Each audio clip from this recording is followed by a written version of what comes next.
Fine, so relaxed.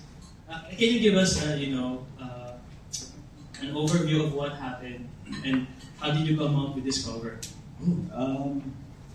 There were no lights. It was just the ambience, the location. It was very bright. The lights were soft.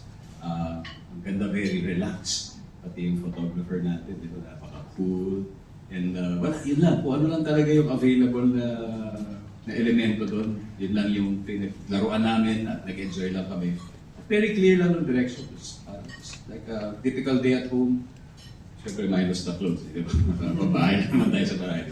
Pero parang gano'n lang kung ano yung enjoy na ginagawa namin. Tambay-tambay. Just being relaxed. So, siguro na na-capture siya.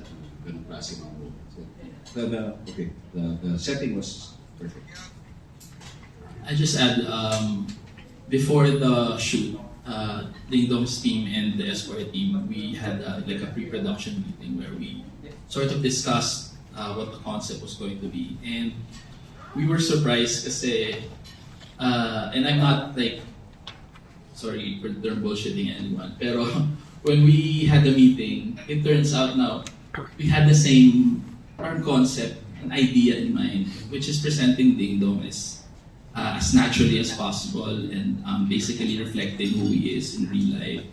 Walang masyadong arte.